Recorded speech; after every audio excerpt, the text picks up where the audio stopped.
Story movie. Great great. And sir ఇప్పుడు మీరు అన్నారు నాకు కూడా హర్రర్ మూవీస్ తీయడం కానీ నాకు ఇన్స్పిరేషన్ ఎలా అని.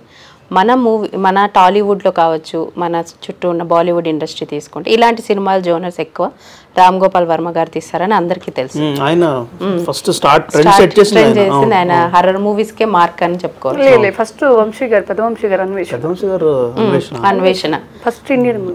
బట్ ఈయన తర్వాత అన్వేషణ అనేది థ్రిల్లర్ కదా, ఆల్మోస్ట్ కైండ్ ఆఫ్ జోనర్ తీసుకొచ్చింది, సస్పెన్స్ థ్రిల్లర్. ఫుల్ హర్రర్ అనేవి ఆర్జీవి గారే గుర్తొస్తారు నెక్స్ట్ అన్వేషణ.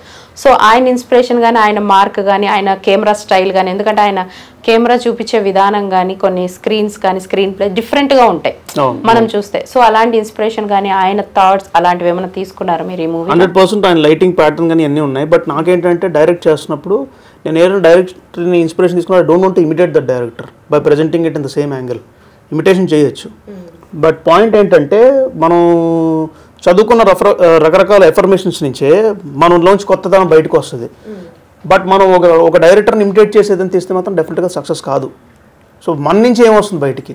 సో నాకేంటంటే నాట్ ఓన్లీ ఆర్జీవి గారు అనేది first of all basics, horror basics అన్నది నేను నేర్చుకున్నాను ఆయన దగ్గరే.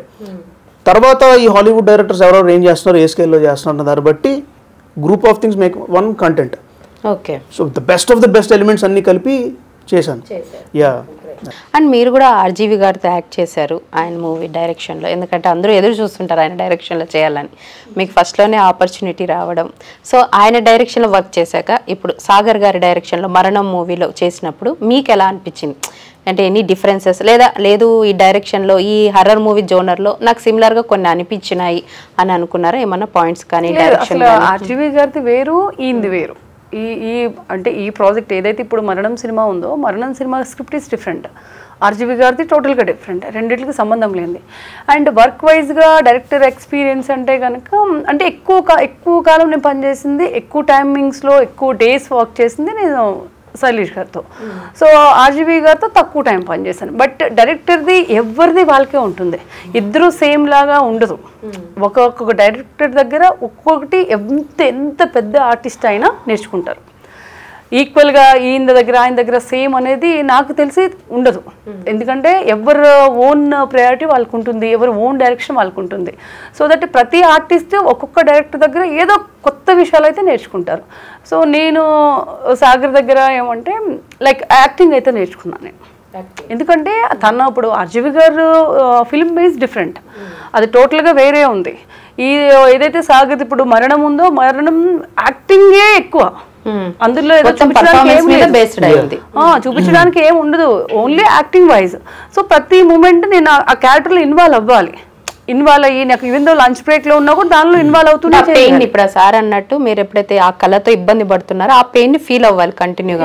ఆ మూడ్ లోంచి బయట రాకూడదు. ప్యాకప్ అన్న తర్వాత కూడా ఒక హాఫ్ అన్ అవర్ ఉంటుంది, ఆ మూడ్ 1 అవర్ ఉంటుంది, అప్పుడే మనం చేయగలుగుతాం. సో అందులో కూడా ఎంతవరకు బెస్ట్ ఇస్తామనేది కూడా మనకు తెలియదు. బట్ నా పాయింట్ ఆఫ్ లో నేను ఏది బెస్ట్ ఇవ్వగలను అది ఇచ్చానని నేను అనుకుంటున్నా. సో డిఫరెంట్ వేరియేషన్స్ ప్రతి ఒక్క డైరెక్టర్కి వేరే ఉంటుంది. అందరూ ఈక్వల్గానే నేను ఆయన దగ్గర సేమ్ ఈయన దగ్గర సేమ్ అనేది ఉండదు. ఇది నా పర్సనల్. మరి మీరు గ్యాప్ ఎక్కువగా తీసుకున్నారు కదా సినిమా కంటే, ఆఫ్టర్ బిగ్ బాస్ తర్వాత మూవీ కానీ ఈ మూవీ కానీ చాలా గ్యాప్ తీసుకున్నారు. గ్యాప్ తీసుకొని ఈ మూవీతో వస్తున్నారు. సో మీ ఫ్యాన్స్కి ఏం చెప్తారు? మీరు ఎందుకు ఇంత గ్యాప్ తీసుకున్నారు? మళ్ళీ మరణం మూవీతో రావడానికి గల రీజన్ ఏంటి? లేదు అంటే నేను అది ఏమంటారు కోవిడ్ అయిపోయిన తర్వాత ఇది చేశాను, తర్వాత బిగ్ బాస్కి వెళ్ళాను నేను. సో అది అయిపోయిన తర్వాత మధ్యలో నేను ఇంకొక 2 సినిమాలు చేశాను నేను. అంటే ఇండస్ట్రీలో నేను ఉన్నాను, నా వర్క్ నేను చేసుకుంటున్నాను. కాకపోతే రిలీజింగ్ అనేది ఇంకా వాళ్ళు చేసుకోవాలి, ఇది ప్రొడ్యూసర్ అండ్ డైరెక్టర్ మీద డిపెండ్స్ అయి ఉంటుంది. సో దట్ నేను అది అయిపోయిన తర్వాత నేను పర్సనల్గా ఒక 1 ఇయర్ నేను గ్యాప్ తీసుకున్నా, వేరే రీజన్స్లో తీసుకున్నా. నేను వాంటెడ్లీ దెన్ బయట ఉండే నేను తీసుకున్నాను. బట్ మీడియాకి అయితే దగ్గరగానే ఉన్నాను.